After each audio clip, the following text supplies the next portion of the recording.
Hello, and welcome to Recapping with Delora and Ashley. Please follow us on Instagram, Facebook, and Twitter at Recapping Podcast. Also, rate, review, and subscribe to our show on your favorite podcast platform. We're on all the things. We want to hear your thoughts on the movies and shows we review. Leave us a comment on Apple Podcasts or our YouTube channel, and we will read them during the show. Or reach out to us on social media. We love talking all things entertainment and pop culture with you. Thank you guys so much for listening. Thank you. Hello, Ashley. Hello. What's going on, Delora? We're back from our Memorial Day weekend. How was yours? Mine was good. I got in some time with one of my friends that I haven't seen in a minute. She had a game night, which was fun. I drank a little bit too much, but I had a good time. I'm such a lightweight these days, but hey, gotta do it. I also enjoyed a little bit of Orlando Carnival, which I've never done any carnivals anywhere. So did you have an outfit? I did not. That's for the professionals. Apparently I'm a noob, aka newbie. So I'm just getting eased into this life. And Orlando Carnival isn't even apparently, as good as like Miami and some other places. And I just kind of dipped my toe. So I went out for one event. It wasn't great because of the way that they set it up, and I couldn't even get a drink because they had like this VIP area. You can only get a drink if you had a VIP ticket. It was a whole thing. But, good to get a chance to see some of the Caribbean culture in Orlando stepping out and enjoying themselves and doing some things. So nice. Was a good time. What about you? We took a road trip to New York City. Oh, yeah. It was, I was a little nervous about driving, knowing that Memorial Day is one of the busiest times of the year when it comes to people, actually getting on the road and driving. But the biggest hurdle we had was Pennsylvania, because I didn't realize how long it was, because it was like, are we there yet? No, we're not. We're still in PA. But I went and visited my high school BFF, Michael. Shout out to you. He has this big job in the city, and we got a chance to visit him and see his studio where he works. He's a meteorologist, and we did a lot in 2 days. We went to Times Square, FAO Schwartz, Rockefeller Center, Central Park. Were you just on the Home Alone tour? Because I feel like that's... We went to the Natural History Museum. Although I'm not going to lie, amazing dinosaur skeletons and all that.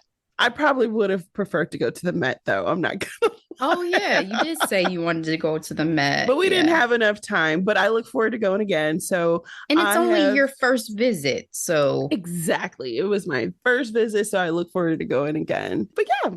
And we saw the Little Mermaid. So did I, darling. So did I. So let's go ahead and get into these headlines. I am looking at essence.com. Meg Thee Stallion is dating European footballer Romelu Lukaku. The rapper was his plus one at a wedding in Italy, and after the two are photographed holding hands, it seems they're really an item. I was watching a video of the Breakfast Club, and they mentioned that he's also signed to Rock Nation. He's a Belgium soccer player. According to Charlemagne the God, he's worth $150 million, because we know these soccer players be making money. Girl, did you know that Meg Thee Stallion was single? Where's Party? Well, that's the thing. I feel like their relationship is off and on. I always hear that they've broken up at some point, and then I see a picture of them back together. So I'm like, I don't follow y'all lives enough to know what's necessarily going on. But if you've moved on with the football soccer star bae, hey, good for you, Meg. Live your best life. Yes. It seems pretty official attending a wedding. Am I wrong in making that assumption? Who knows? who knows? I can't call it with these celebrities. It could be a friend. It could be a business situation, given that they're both signed to Rock Nation. It could be, Right. hey, a fling. Like, live your best. That's why I said live your best life. I don't know what you out here doing, but as long as you're happy, I'm happy for you. Sis is 28 years old, definitely doing it big. And She was also looking fantastic. fantastic. I'm loving this new fro, by the way. It's I like know. everything. Redheaded girls. Okay. Unite. She also was recently spotted at the Renaissance World Tour. So yeah, she's doing a big in Europe while she over there. What's New up, Bay and Shamika? I hope you've everything. enjoyed your European time too, seeing Beyonce, since you made a whole excursion of it. Jelly, a little bit jelly. Oh man. So let's go ahead and speaking of Beyonce, Blue Ivy Carter has made her debut on the stage. She has come out twice so far on the European dates. First for France and more recently Britain. She's coming out to Power, which is one of the songs from The Gift from the Lion King soundtrack from 2019. It's actually quite adorable. She comes out right when Beyonce talks about her bloodline. And the 11-year-old is too cool for school, Ashley. And the pride on Beyonce's face is everything. I'm like, I'm loving this. I'm loving this proud mama Beyonce. Ashley, have you seen any of this footage? I know you are so adamant about avoiding all things Renaissance World Tour, but tell me you have seen Beyonce's firstborn, giving us a two-step. You already answered it. I've been adamant. I'm avoiding it. So no, I did not watch the performance. But I guess my question is this actually her debut? Hasn't she what makes this her debut? Did she do more of a performance that people are calling this her debut? Well, okay, let's think back. The first time we saw Blue actually dancing was during Beyonce's Oscars performance for her song for King Richard. She was in the dance troupe. I don't think she's ever danced during a Beyonce concert before. When was the last time they were in concert? Probably 2019 for On the Run 2, right? Well, when she did the performance of the opening of that hotel out of the country, didn't Blue join her on stage for that as well? And then people were saying, oh, Beyonce was telling her to calm down at the time, but she was about to pop off. It was something like that. That's why I was asking, what made this more significant? I don't recall, but this is Blue dancing in front of 80,000 people live. Got it. So, yeah. Well, as the child of Jay-Z and Beyonce, I expect nothing less, I guess. She's definitely going to have the swag. She got it from both her parents. Exactly. I mean, 11 years old, super impressed. People were trying to get on her dancing abilities. I'm like, your mom is Beyonce, your dad is Jay-Z. She already told us she's never met a ceiling. So why does she need to break a sweat? I don't understand. She's 11. Logic. She's 11. She'll be all right. People are miserable. How about that? All right, Ashley, I'm looking at Entertainment Weekly. Al Pacino will be a father again at the age of 83 years old. He and his 29-year-old girlfriend are expecting a baby together. This is his fourth. Ashley, I love Twitter because this tweet had me rolling. It says, Al Pacino and De Niro have been competing their entire careers. That's why when I posted this to our stories, I posted a GIF of Robert De Niro, because I'm like, weren't we just talking about who we preferred between Al Pacino and Robert De Niro? And literally within weeks, we're talking back to back about them. Now, see, if I call a man having a geriatric pregnancy, is that rude?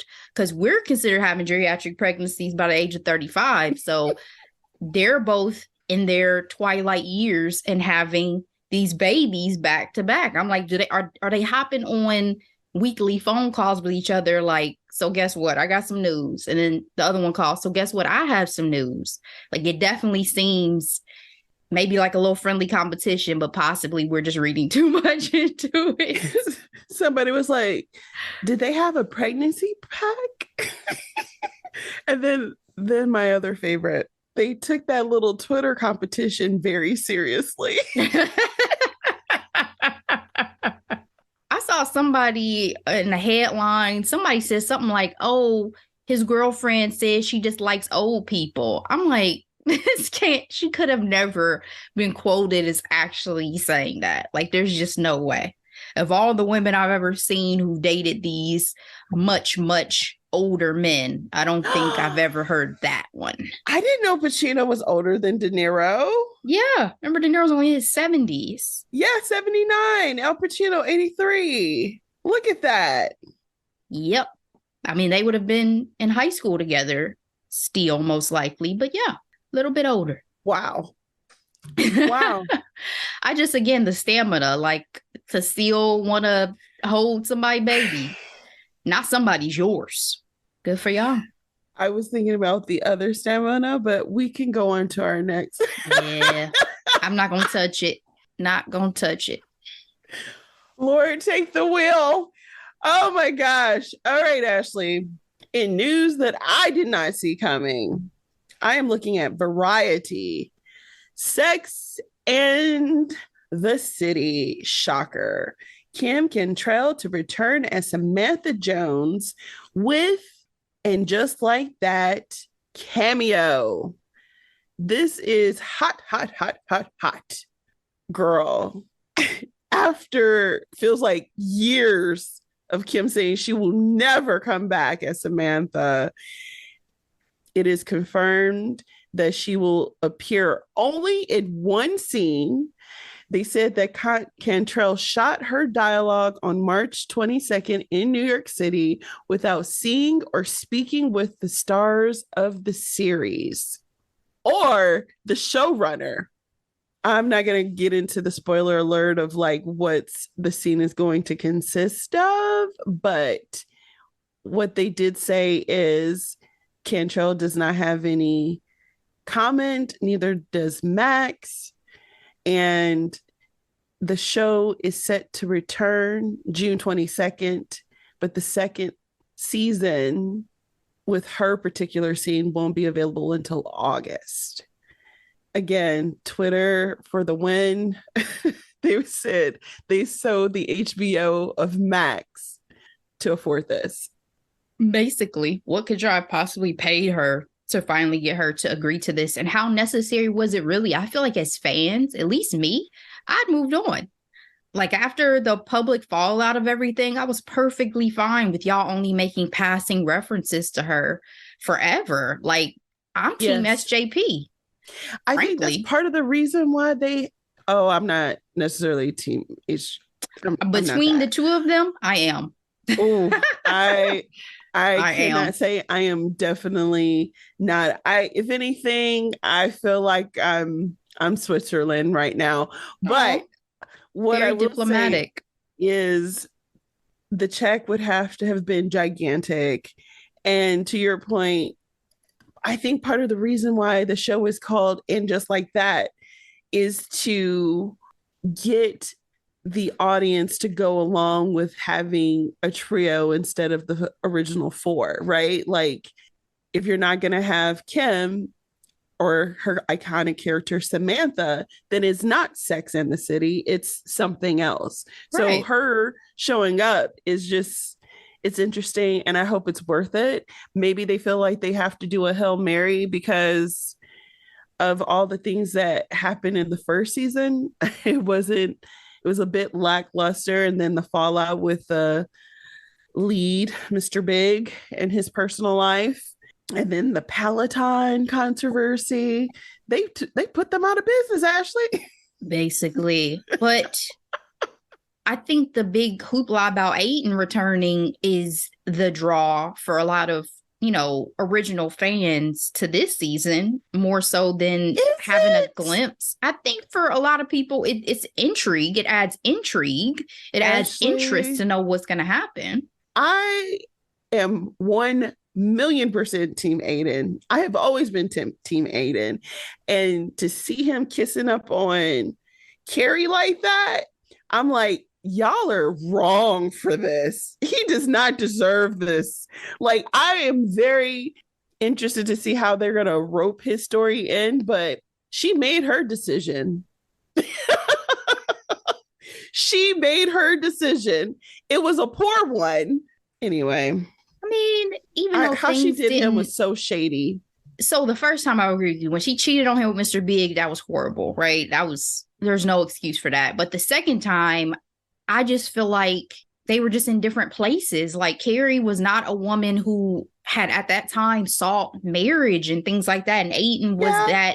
that guy. So the second time I didn't see it quite the same way. I felt like Aiden, just like Mr. Big, was just somebody that she loved. Mr. Big and her may have made more sense to the fandom or somebody, because even I think what's her name has come out in subsequent years. Candace Bushnell said if I had been writing on it, she would have never ended up with Mr. Big. Like, you don't end up with the Mr. Big, No. So that was more to me, maybe fan service or what have you. But I never felt like, besides that first breakup, that her and Aiden necessarily, if they got back together, was a detriment to Aiden. Like, I always thought Aiden was a stand-up great guy. I just didn't know if he was always the right match for Carrie at the stage she was at, where she wasn't wanting the same things as him. Well, I will say my fandom of Aiden is because I love the character that he is. Carrie, how can I put this? Carrie is toxic, and we don't have enough conversations about it. And I have honestly said through the years that I wasn't really necessarily rooting for her in some cases, because I'm like, girl, some of these decisions you're making is just not okay. So for me, my fandom when it comes to Aiden is me loving his character, not necessarily solely dissing her on his behalf. Like, yeah, they don't work, that's fine, but I still love him like so much. Yeah, you liked him more than you liked Carrie, essentially. Yes. Yeah, I never had any issues with Carrie, besides it was super shady with the situation with Aiden, and also having a full-blown affair and ruining Mr. Big's first marriage with him. So, girl, it's terrible. Terrible decisions. Terrible. So, Ashley, we are going to do a microdose today, and it is for the #1 movie in the world. I'm talking about Disney live action starring Halle Bailey, The Little Mermaid. I'm looking at people.com. It says The Little Mermaid washes away box office competition with 117 million domestic opening weekend. I saw in a lot of the news that was coming out of Memorial Day weekend that it is the 5th largest opening for the weekend ever. So let's talk about it. Ashley, you saw The Little Mermaid, correct? I did indeed. How was the experience for you? So I went on a Friday afternoon. More people came at my showtime than I was expecting. Definitely had the kiddos out. Definitely had the families out. Definitely had the excitement. But because of that, there were times that these children were talking through some scenes in this movie that I was really wanting to hear. But I was like, you're a grown woman seeing a children's movie, so what can you really say? Okay, but I enjoyed myself as I knew I would. I definitely got a bit emotional in maybe one or two scenes, but I did not actually cry. I thought visually the movie was even better than I had expected it to be based on like the trailer. That was so dark. It was so dark. I just didn't like it. Just didn't look, the CGI, all of that did not necessarily look as beautiful as it ultimately looked in the theaters. I mean, Halle Bailey knocked it out of the park as Ariel, but I also ended up really liking the actor who played Eric. because Yes. I wasn't familiar with him prior. And I thought Melissa McCarthy as Ursula was phenomenal, like phenomenal. So I enjoyed myself. What about you? Ashley, I want to be a part of this world. Like, what? I want to live in their coastal town, jump in the water, scenic. It was gorgeous. I loved it. I loved it. I loved it. I did not cry, even though I expected to. And I think part of the reason why was very busy where I was. I still was able to engage. I was in New York City. We saw an evening show, so there were children but not as many, and I got a chance to sit next to Michael, so my BFF. So it was one of those things where it was a cool experience, so we weren't really exposed to too many people. I did, however, get major goosebumps.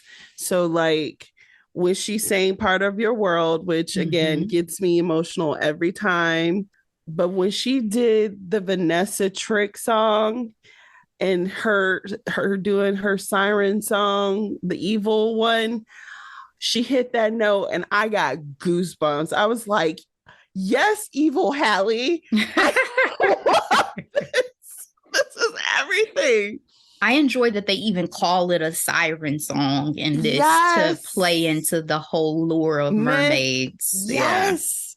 And then Eric, oh, he was adorable. I mean, Eric is one of my favorite Disney prince in terms of like growing up having like a real life crush on an animated character. Like Aladdin for me. it's the black hair with the blue eyes and the dimples and the fact that they were able to find a real life Eric was like, oh my goodness, he's so adorable. I love it. I have to tell you, with my adult eyes, I did have a moment for a second with Eric and with the crew on the ship and everything. I was like, are they colonizers? Did I never catch this as a kid? And then I realized, okay, no, not necessarily. Like They're they were a trade adventurers. boat. Yeah, they were supposedly trading, not necessarily going out to try to pillage and steal from other people.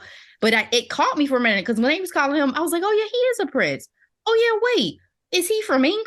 Like, you know, like all of that as an adult was catching me. I was like, wait, I can't be rooting for the colonizers now. What's happening? He is the adopted child of a black mama. And that's the Did thing. you see that? When I saw his black mama, I was like, okay, Disney, I see what you did here. You I trying to bet you did. solidify. You trying to solidify the fandom for this one. I feel you. Oh, And it's easily. the one lady I who was love the her. lawyer. Remember, she was the lawyer Yes, in yes. what's the one with Nicole Kidman? We recapped it. We did. Nicole Kidman and Hugh Grant on HBO. Anyway, I thought that She's a phenomenal actress. yeah, I thought for a minute that I was about to have to not root for Eric, but I'm glad that worked out. But also shout out to the Behind the Screen podcast because they have an episode that was just released with the visual effects supervisor of the film, Tim Burke. And it was interesting conversation just to hear about the process and like what, you know, Halle had to go through to do a lot of the different scenes. She did a and lot. It was a lot of core. So I'm sure her stomach was tight and right. I just didn't know about a lot of the behind the scenes. So it was good to kind of get that perspective from somebody who was on the project.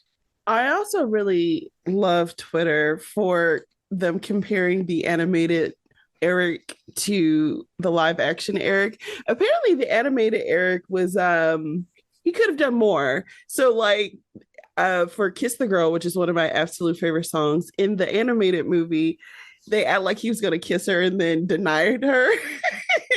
They were like so glad they didn't add that in the live action because that was like so messed up. But my favorite part is the fact that when she turns into a mermaid, he just stands there and let Ursula take her. Whereas in this live action, he immediately runs and cradles Ariel in his arms, like, yes, take care of her. You love her regardless.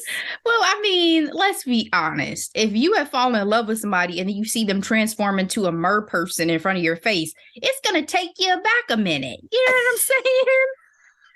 Like, y'all be tripping. Oh my goodness. All right, Ashley, was there anything that you didn't enjoy about this particular version? Was there anything I didn't enjoy? I can't say there's necessarily anything that I didn't enjoy, but there were a couple parts that I felt like were kind of lulls that maybe they could have tightened up in terms of time. Because a couple of times I was like, wait, drifting a little bit. This scene, I feel like, we're drifting a little bit. But I loved the Sebastian portrayal. I loved, the portrayal of the one Seagull. I'm blanking on the name right now. Scuttle. Portrayed by Aquafina. I enjoyed all the usual characters, all the songs, all of it. I mean, I was even curious to see who they had cast as human Ursula, because I didn't look prior to see who it was going to be. So I was like, okay. It was very closely matched to the cartoon version, I felt like. And then also there were parts that I just didn't remember. And I was like, I'm surprised that I don't remember all of the things, because I used to watch this movie so much as a kid, but it was still nice to be surprised as to oh, that's right, this happened, or this was like this, or what have you. And I like the inclusion of the townspeople. Yes. When she is searching around the island and stuff and all of that. I thought that was a nice addition. I did like the addition of them showing their connection, even though she was nonverbal, right? Just they were able to connect with one another in his library, and they both were, future hoarders. One of the most fascinating things that's come out of the behind the scenes for me is Halle's lock and hair extension costing about $150,000. Jesus. Camilla Friend, the hairstylist who worked on the show, said that, we're talking about 24 inches long worth of locks that they had to put up and down. Yeah, I just thought that was really fascinating. I loved it. I thought it was beautiful. It just warmed my heart, to have watched this movie years ago as a little girl, and to watch it with my little girl is literally everything. Mm-hmm. Chemistry. What did you think about the chemistry between the two actors? I thought it was good. I really felt like Eric had fallen deep in love, which is not surprising because Halle Bailey is so charismatic and beautiful. But It was watching one of their videos where they were doing impersonations that really warmed my heart, because I wasn't familiar with the actor prior to this project. So just the fact that she knew little details about him, he knew apparently she loves hash browns. So random. But I was like, it came across on screen because if nothing else, it seems like you guys have a really good relationship. So unfortunately, there are a lot of haters. And I'm looking at this Fortune article. It says the smear campaign over the Little Mermaid movie is so intense that IMDb had to revamp its rating system for the movie. Ashley, IMDb currently gives the movie a 7 out of 10, but more than 33,000 users submitted reviews, and around 13,000 ranked it at a 1 star, which is a clear review bombing attempt. According to IMDb, they said our rating mechanism has detected unusual voting activity on this title. To preserve the reliability of our rating system, an alternate weighting calculation has been applied. Ashley, haters are gonna hate. People are really losing it over having a brown mythical creature. I wish that they would use this energy for good. The things they could do. Get you a job, do some community service, run a nonprofit, help your mother. I don't know what to tell you. This energy that y'all spend on these internets, hating on people, leaving nasty comments. Who has time for bombing a children's film with negative reviews? I mean, y'all got to get a life. Do you want a sequel? What sequel? As we said, there is one. It's straight to video, so the story needs some massaging. Okay. I didn't even know there was a straight to video sequel. We talked about this with the whole controversy with the Aladdin dude. Yes. I'm sorry, the gentleman who played Aladdin, because he ain't the Aladdin I grew up with. To be clear. I loved that Aladdin, the animated one. Absolutely. But anyway, Absolutely. yeah, it's a classic. Let it be. This film is a classic. Let it be. I don't think it needs a sequel. So, no. My final question to you is, where does this rank for the live action films for you? And of the live actions, I've seen Aladdin, I've seen The Lion King, I've seen this. Am I missing one? Jungle Book, Cinderella, Mulan, Oh, yeah. I did see Mulan. Yeah, I think I saw the Beauty and the Jungle Book. Beast. Dang, I forgot. That's been a while ago. What's up, Emma Watson? Still weird to me that they're in France, but she has a British accent. I will never get over that. Weird to me that they picked an actress who doesn't sing. Yeah. Star power, though.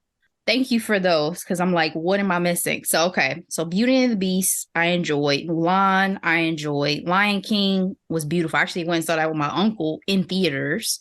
Aladdin, this. Did you name one more? Cinderella. Cinderella. Kate But see, Blanchett. Cinderella is hard because there's been so many iterations of Cinderella. It's not like there's just one live action remake. In this era of live action, she is counted. Okay. Of the ones that we just talked about, The Little Mermaid and Lion King are like neck and neck. The Little Mermaid is probably number one just because I love The Mermaid so much as a film. Part of Your World is my favorite Disney song ever. Yeah, yeah. So it's just hard. But The Lion King is also, of your childhood favorites. It's high up there. And you had Beyonce. So like it was. I did not enjoy the Lion King live action movie. Oh, I loved it. I loved it. So those two, give me but top The Little three. Mermaid. The Little Mermaid is, we're gonna say, number one. The Lion King, we're gonna say, is number two. And number three, I can't remember Mulan that much, which means maybe I didn't love it that much. So I guess I'll give it to Beauty and the Beast. Those would be my top three. My top three would be Little Mermaid, The Jungle Book, and Aladdin. I love Will Smith in Aladdin. I think he did a great job without having to imitate Robin Williams in such an iconic role. Yeah. I thought overall it was a lot of fun and upbeat, which I appreciated. I think going to my number two, The Jungle Book was visually stunning. Mm-hmm. And it's not necessarily my favorite animated movie, but the live action I thought was it was so well done and very immersive. And then Little Mermaid, I always tell people this is my first favorite movie I've ever had, like, period. Like when someone was like, what's your favorite movie? It was Little Mermaid for many, many, many years before I started breaking them up into subcategories. Yeah. Actually, now that you mention it again, I think I have to swap out Beauty and the Beast and Aladdin. So I put Aladdin as my number three. Beauty and the Beast, honorable mention though, man. Honorable mention. I liked how they tried to give it more of a backstory. I appreciated that. But yeah, loved all her sisters of the seven seas. Shout out to our Kate from Bridgerton. Everybody was serving. So Ashley, what are we recapping next week? Okay, guys. So we're doing a 2-on-2 next week. Our first double recap since Christmas a couple years ago when we did a medley of the Santa Claus and the holiday. And this 2-on-2 is basketball themed. It is White Men Can't Jump, which was released on Hulu, and Air, which was released theatrically, but is currently available to stream on Amazon. So we're going to give y'all a twofer, and we're looking forward to it. So, Delora, yes, we are. Thank you so much, ma'am. It's been fun. Yes, ma'am. Thank you, Ashley. All right, guys. We'll see you next time with that recap. Be blessed. Bye.